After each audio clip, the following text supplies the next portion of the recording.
Olá pessoal, esta é a segunda aula do nosso curso de melhoramento de plantas. Hoje vamos falar sobre o modo de reprodução de plantas cultivadas e suas implicações para o melhoramento de plantas. Importância dos modos de reprodução.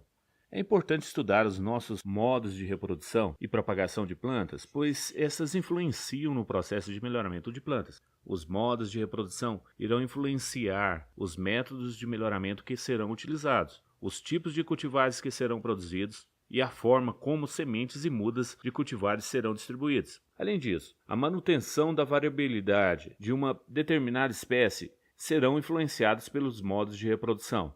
Sistema reprodutivo. Os principais sistemas reprodutivos que podemos destacar são a reprodução assexuada e a reprodução sexuada. Em relação à reprodução sexuada, podemos observar os seguintes modos de reprodução: as plantas autógamas, que realizam a autofecundação natural; as plantas alógamas, que preferencialmente realizam a fecundação cruzada; e as plantas do sistema misto, que podem realizar fecundação cruzada ou autofecundação. A partir de agora, iremos estudar as plantas de reprodução sexuada. Morfologia floral. Para melhor entender os mecanismos de reprodução sexuada, devemos relembrar um pouco sobre morfologia floral. A flor completa, ou hermafrodita, apresenta os aparelhos reprodutivos masculino e feminino. O aparelho feminino é formado pelo carpelo, que por sua vez é composto de ovário, estilete e estigma. É no ovário que estão localizados os gametas femininos. O aparelho masculino, denominado diastame, é composto por filete e antera, aonde está armazenado o grão de pólen, que corresponde ao gameta masculino. Processos celulares e reprodução sexuada. É importante destacarmos os principais processos celulares envolvidos na reprodução sexuada. O principal mecanismo envolvido na reprodução sexuada é a meiose. Durante a meiose, os alelos segregam junto com os cromossomos. Além disso, ocorre o mecanismo de crossing over e a recombinação genética para os genes ligados. Este processo são responsáveis pela amplificação da variabilidade genética. Biologia floral. Heteroicia e onoicia. Em relação à biologia floral, podemos destacar importantes mecanismos relacionados ao modo de reprodução. Um deles é a heteroicia, que corresponde à existência de flores unissexuais. Dois tipos de heteroicia podem ser destacados: as plantas monóicas. As flores masculinas e femininas ocorrem em uma mesma planta, porém as flores separadas, como são os casos da mamona, milho e abóbora.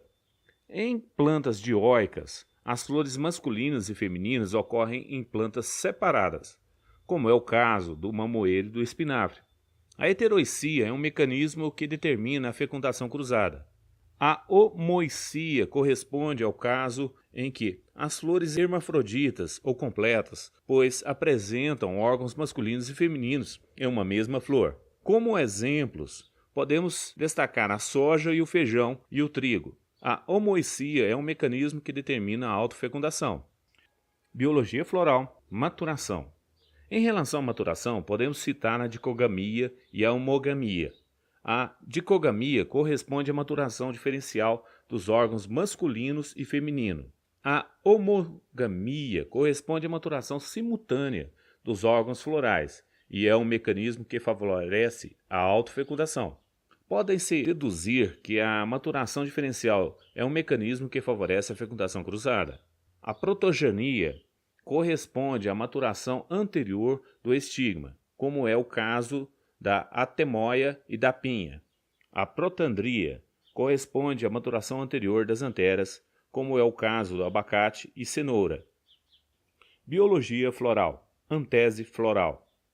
A antese floral corresponde à fase da floração, pois mecanismos podem estar associados à antese floral. O primeiro é o casmogamia, em que as flores estão abertas durante a polinização.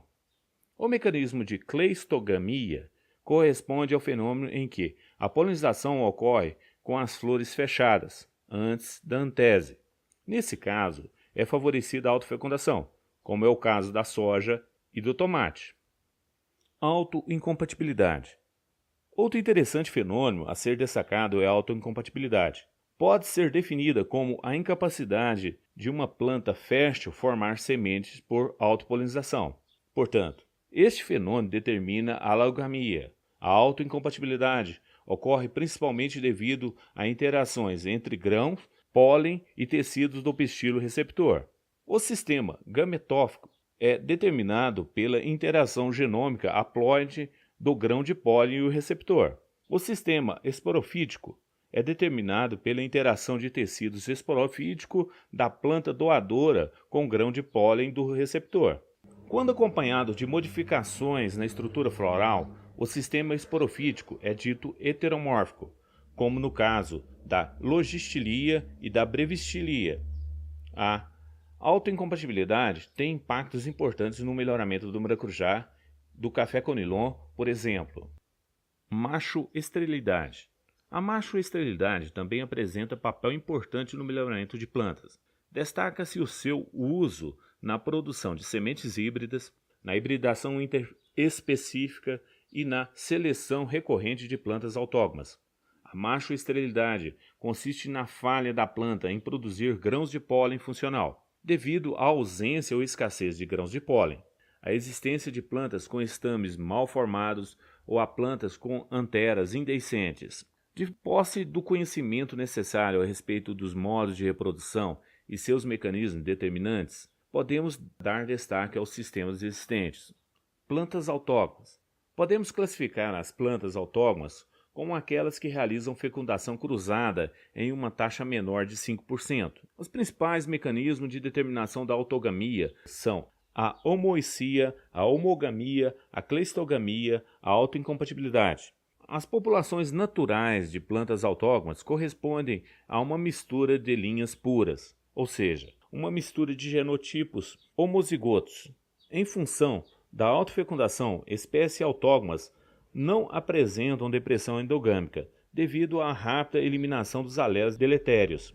Os cultivares produzidos a partir de espécies autógonas são, em geral, uma linha pura única, de alto desempenho. Em algumas culturas autógonas, como no caso do tomate, é possível produzir cultivares híbridas.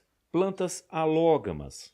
As plantas alógamas são aquelas que realizam fecundação cruzada em uma taxa maior que 95%. Os principais mecanismos que determinam a alogamia são a heteroicia, a dicogamia, a casmogamia, a autoincompatibilidade e a macho-esterilidade.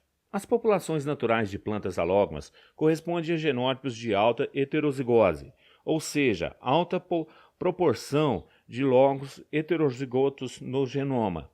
As espécies alógamas apresentam em geral a depressão endogâmica, que é redução de vigor das plantas em função de cruzamentos consanguíneos. Entretanto, para o desenvolvimento de cultivares híbridas, são realizadas autofecundações artificiais para a produção de linhagens que serão utilizadas na reconstituição da heterose dos híbridos. Um exemplo típico é o milho, que heterose é aproveitada para o desenvolvimento de cultivares híbridas de alto desempenho.